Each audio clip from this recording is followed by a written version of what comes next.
देखो आज के আমরা দেখব ম্যাগনেটাইজিং বা magnetization characteristics of DC shunt generator, যেটা আমরা দিয়ে রেখেছি ম্যাগনেটাইজেশন ক্যারেক্টারাইসিস একটা শান্ট জেনারেটরে। আমরা শান্ট মোটর বা শান্ট জেনারেটর আমরা পড়েছি, আগে দেখেছি। তো আমরা এখানে একটা জিনিস দেখেছিলাম যে মোটরের মধ্যে আমরা পড়েছিলাম বা জেনারেটরের মধ্যে পড়েছিলাম যে সেপারেটলি এক্সাইটেড আর একটা হচ্ছে সেলফ এক্সাইটেড। তো সেপারেটলি এক্সাইটেড কাকে বলে আর সেলফ এক্সাইটেড কাকে বলে সেটা আমি প্রথমে একবার বলে দিই। যে সেপারেটলি এক্সাইটেড মানে আমাকে ফিল্ডকে বাইরে থেকে উত্তেজিত করতে যে সাপ্লাইটা ব্যবহার করছি, তারপরে আমরা যে আর্মেচারের সাপ্লাইটা পাচ্ছি, মানে ফিল্ডকে আলাদাভাবে সাপ্লাই দিচ্ছি, সেটা হচ্ছে আমাদের সেপারেটলি এক্সাইটেড। আর ফিল্ডকে আমরা যে নিজেই ভাবে যে উত্তেজিত হচ্ছে তাকে বলছি আমরা সেলফ এক্সাইটেড। তো সেলফ এক্সাইটেড আরেকটা হচ্ছে সেপারেটলি এক্সাইটেড। বুঝতে পারলাম, বাইরে থেকে যাকে সাপ্লাই দেওয়া হয় তাকে বলা হচ্ছে সেপারেটলি এক্সাইটেড, আর নিজে যেই সাপ্লাইটা পাচ্ছে তাকে বলছি আমরা সেলফ এক্সাইটেড, যেটা নিজে আমাদের উৎপন্ন হচ্ছে ভোল্টেজটা। তো এই সেলফ এক্সাইটেডটা আমরা বিভিন্ন জায়গাতে ব্যবহার করি, মানে আমাদের জেনারেটরের মধ্যে যে শান্ট সিরিজ কম্পাউন্ড যে জেনারেটরগুলো আমরা পড়েছি, ভাগগুলো আমরা পড়েছি। তো আজকে আমরা দেখবো একটা শান্ট জেনারেটরের যে ভোল্টেজকে কিভাবে বিল্ড আপ করতে হয়, মানে গ্রাজুয়ালি কিভাবে বাড়াতে হয়। তো আজকে আমরা দেখবো condition of self excited of DC generator to build up voltage. তো সেলফ এক্সাইটেড কিভাবে ভোল্টেজকে আমরা বিল্ড আপ করবো, মানে গ্রাজুয়ালি কিভাবে বাড়াবো। তো এখানে বলা আছে যে for a self excited DC generator to build up voltage the following condition should be fulfilled assuming the generator is short condition. দেখো এখানে কয়েকটা তিনটে পার্ট আমাদের তিনটে পয়েন্ট বলা রয়েছে, যে কি বলছে there are must be residual magnetism in field core. তাহলে যেটার জন্য আমরা ভোল্টেজটা পেয়ে থাকি, যেটার জন্য আমরা যে সেলফ এক্সাইটেড মেশিন ব্যবহার করছি, তাহলে সেই যে ম্যাগনেটাইজম যেটা আমরা পাই সেটা থেকে, যার নাম হচ্ছে আমাদের রেসিডুয়াল ম্যাগনেটাইজম। রেসিডুয়াল ম্যাগনেটাইজম বলতে যেটা আমাদের অবশিষ্ট চুম্বকত্ব, যেটা আমাদের ফিল্ডের মধ্যে 8 থেকে 10 ভোল্ট থেকে যায়, সেইটারই বিষয় আজকে আমরা জানবো। যে কিভাবে এই যে এখানে দেওয়া আছে যে ফ্ল্যাশিং অফ দ্য ফিল্ড, কিভাবে আমাদের এই রেসিডুয়াল ম্যাগনেটটা পাই এবং ফ্ল্যাশিং অফ দ্য ফিল্ড এই জিনিসটা কি আজকে আমরা জানবো। তো এখানে কন্ডিশন আর একটা আমি বলে দিই, the generator should be run at rated speed. তাহলে জেনারেটরকে সবসময় আমরা রেটেড স্পিডে ঘোরাই, কেন? কারণ আমাদের ওখানে কি যে ফ্রিকোয়েন্সির আমাদের হেরফের না হওয়ার জন্য আমরা কিন্তু সবসময় রেটেড স্পিডে ঘোরাই, সেটা হচ্ছে আমাদের এসির ক্ষেত্রে। এবং ডিসির ক্ষেত্রে যেটা বলছি, আমাদের সবসময় আমাদের কি একটা স্মুথ কারেন্ট পাওয়ার জন্য আমরা কিন্তু সবসময় একটা রেটেড স্পিডে বা সিঙ্ক্রোনাস স্পিডে আমরা ঘোরানোর চেষ্টা করি বা ঘোরাই। তো আজকে আমরা দেখব যে এই যে মেথড, যে কতটা কোন মেথডে আমাদের জেনারেটরের ভোল্টেজকে বিল্ড আপ করতে হয় সেটা আমরা দেখব। যে method build up voltage of DC shunt generator. তাহলে ডিসি শান্ট জেনারেটরের ভোল্টেজকে বিল্ড আপ করব কিভাবে, সেটা আজকে আমরা জানবো। তো কিভাবে করছি, যে আমরা যে সেপারেটলি এক্সাইটেড আর একটা সেলফ এক্সাইটেড আমরা যে পড়লাম, যে সেপারেটলি এক্সাইটেডটা আমরা ব্যবহার করি না, মানে বাইরে থেকে যাকে সাপ্লাই দিতে হয় তার সেটা হচ্ছে সেপারেটলি এক্সাইটেড। তো সেলফ এক্সাইটেড কিভাবে হচ্ছে, কারণ কি আমরা যখন নতুন জেনারেটর একটা তৈরি করব, সেই জেনারেটরটা যদি আমি স্টার্ট করি, তার কোনো রকম ভাবে আমাদের ভোল্টেজ কিন্তু উৎপন্ন হবে না। কারণ কি, কারণ উৎপন্ন হওয়ার একটাই কারণ ওর মধ্যে না হওয়ার একটাই কারণ ওর মধ্যে কোনো আমাদের রেসিডুয়াল ম্যাগনেটিজম নেই। তাহলে রেসিডুয়াল ম্যাগনেটিজমটা উৎপন্ন করার জন্য বা রেসিডুয়াল ম্যাগনেটটা চার্জ করার জন্য আমরা কোন পদ্ধতি অবলম্বন করব, সেই পদ্ধতিটা আমরা আজকে দেখব। তো তার নাম হচ্ছে flashing of the field. Flashing of the field বা এই রেসিডুয়াল ম্যাগনেটটা কিভাবে এলো এবং কোথা থেকে এলো, বা রেসিডুয়াল ম্যাগনেটিজম না থাকলে আমাদের কি হবে। রেসিডুয়াল ম্যাগনেটিজম যদি আমাদের না থাকে, তাহলে আমরা জেনারেটরকে যতই ঘোরাই না কেন জেনারেটর স্টার্ট হয়ে যাবে, কোনো রকম ইএমএফ উৎপন্ন হবে না। তাহলে আমাদের কোন ক্ষেত্রে, এটা সেলফ এক্সাইটেড এর ক্ষেত্রে। তো সেলফ এক্সাইটেড এর ক্ষেত্রে কি বললাম না, আমাদের রেসিডুয়াল ম্যাগনেটিজম অবশ্যই থাকতে হবে। তাহলে সাপোজ মনে করো আমি একটা নতুন জেনারেটর আমরা তৈরি করলাম, তারপরে আমি সাপ্লাই দিলাম, এখন আমার কিন্তু জেনারেটর ইএমএফ ইনডিউস করছে না, কারণ কি তার মধ্যে আমাদের রেসিডুয়াল ম্যাগনেটিজম নেই। এই রেসিডুয়াল ম্যাগনেটিজমটা আমাদের কি করতে হয় না, যখন আমরা ফিল্ডটাকে বা যখন আমি জেনারেটরটাকে রেডি করব, তখন তার ফিল্ডের মধ্যে কি করতে হয়, একটা ডিসি চার্জ কিন্তু আমাদের করে দিতে হয়। বা ডিসি সাপ্লাই দিয়ে একবার টেস্ট করে দিলেই ওর মধ্যে কি হয়ে যায় না, ওর মধ্যে যে আমাদের কয়েলের মধ্যে বা পোলসুর মধ্যে রেসিডুয়াল ম্যাগনেটিজমটা থেকে যায়।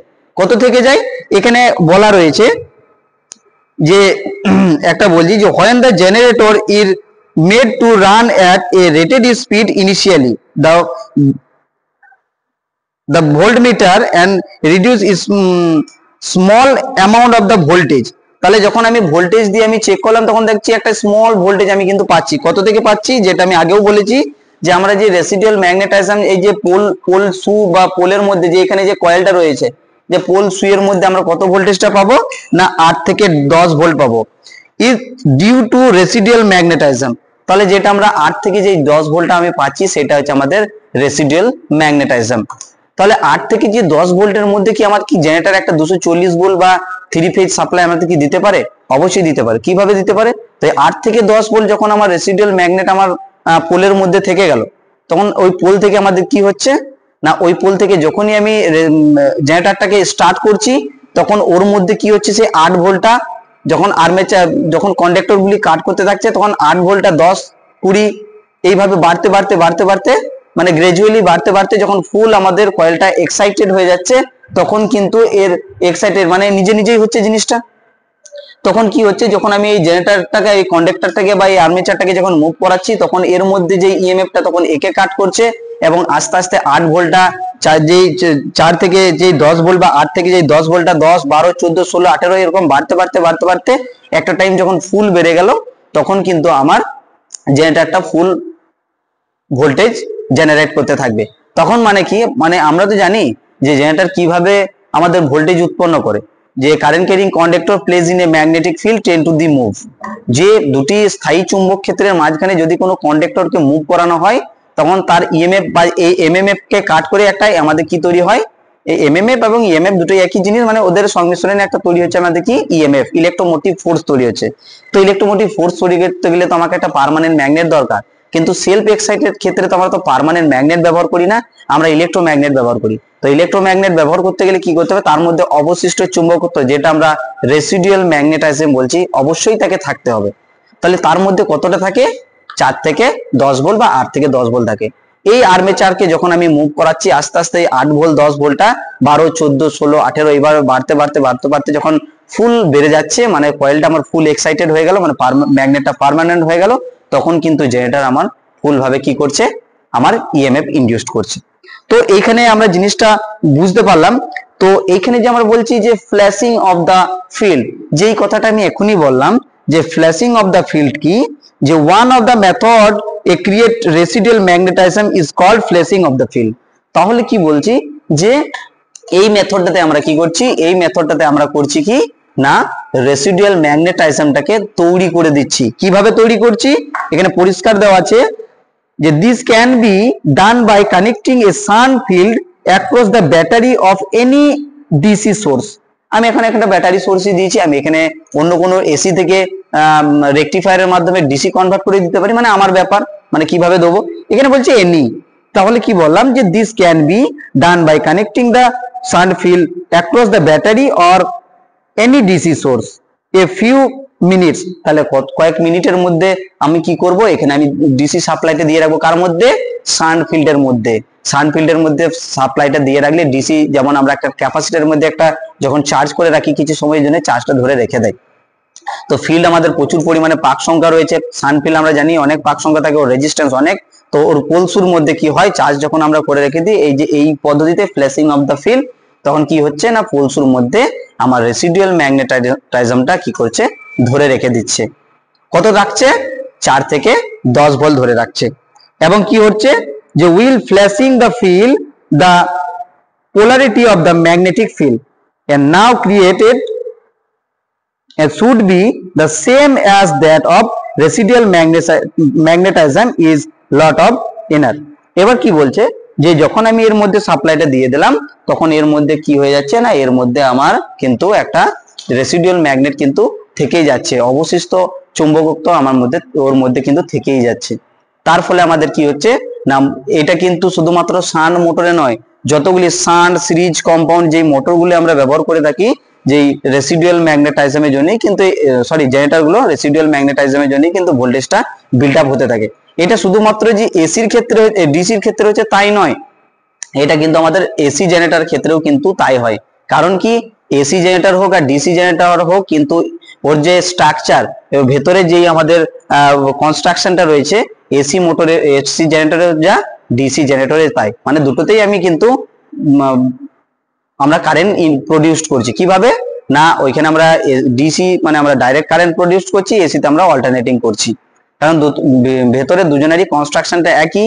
এখানেও কিন্তু আমাকে কি করতে হবে, একটা পার্মানেন্ট ম্যাগনেট করে মানে আমাদের যেই ইলেকট্রোম্যাগনেট দিয়ে আমাকে পার্মানেন্ট করে নিতে হবে, বা ডিসির ক্ষেত্রেও আমাদের কিন্তু সেম করতে হয়। তাহলে প্লেসিং অফ দ্য ফিল্ডটা বোঝা গেল যে যদি আমাদের সার্কিটে বা যদি আমাদের ডিসি জেনারেটরের মধ্যে বা এসি জেনারেটরের মধ্যে আমাদের রেসিডুয়াল ম্যাগনেটাইজম কমে যায়, তাহলে কিন্তু আমাদের ভোল্টেজ প্রডিউসড হবে না। তার জন্য আমাকে কি করতে হবে না, যেমন আমরা ক্যাপাসিটরের মধ্যে যেমন চার্জ দিয়ে আমরা টেস্ট করে থাকি, আমরা দেখেছি, সেইভাবে আমরা কি কয়েক সেকেন্ড কয়েক মিনিটের জন্য আমরা কি করব, এই যে ফিল্ডটাকে ডিসি সাপ্লাই দিয়ে আমরা সাপ্লাইটা অফ করে দেবো। তার মধ্যে কি যে অবশিষ্ট চুম্বকত্ব বা রেসিডুয়াল ম্যাগনেটাইজমটা থেকে যাবে, এটাই কিন্তু আমরা যখন জেনারেটরটা পার্মানেন্টলি ভাবে আমরা যখন স্টার্ট করব, তখন কিন্তু খুব সহজেই আমাদের ভোল্টেজটা কিন্তু বিল্ড আপ হতে থাকবে। তাহলে এই পদ্ধতিটাকেই আমরা বলছি flashing of the field of DC shunt generator. ঠিক আছে, তো আশা করি সুন্দরভাবে বোঝা গিয়েছে। আমরা পরবর্তী ক্ষেত্রে দেখব যে এর যে magnetising characteristics of a DC shunt generator, এই ম্যাগনেটাইজিং ক্যারেক্টারটা কি সেটা আমরা জানবো। আজকে আমাদের এই পর্যন্ত থাক, যে আমরা একটা বিষয়ই জানার চেষ্টা করলাম, তার মধ্যে অনেক কিছুই জানলাম, যে ফ্ল্যাশিং অফ দ্য ফিল্ড কি, রেসিডুয়াল ম্যাগনেটাইজমটা কি, শান্ট মোটরটা কি। আবার শান্ট মোটরের একটা গুণ রয়েছে, যতই আমি ম্যাগনেটিক ফ্লাক্স বাড়াই না কেন, ও কিন্তু সেম স্পিডেই ঘুরতে থাকে। এই ডিসি মোটরকেও আমরা বলে থাকি যে কনস্ট্যান্ট স্পিড মোটর। এই মোটরটা কোথায় ব্যবহার করা হয়, যেখানে আমরা ইলেকট্রোপ্লেটিং এর কাজ করি, সেখানে আমাদের কিন্তু ভোল্টেজটা কি হয়, সেম লাগে, যেটাকে আমরা বাংলায় বলে থাকি তড়িৎ বিশ্লেষণ, যা আমরা ইংলিশে যেটাকে বলছি গ্যালভানাইজিং। যে আমরা একটা লোহার উপর যে আমরা কোটিং দিই, সেই কোটিংটাকে করার জন্য আমাদের কি হয় না, একটা সমান একই রকম কনস্ট্যান্ট ভোল্টেজ আমাদের দরকার পড়ে, সেই জায়গাতে কিন্তু আমরা এই ডিসি শান্ট জেনারেটরকে আমরা ব্যবহার করে থাকি। তাহলে আজকে আমরা এইটুকু জানলাম। পরবর্তী ক্ষেত্রে আমরা জানবো যে ক্রিটিক্যাল রেজিস্ট্যান্স কি এবং ম্যাগনেটাইজিং ক্যারেক্টারিস্টিক্সটা কি ডিসি শান্ট মোটরের।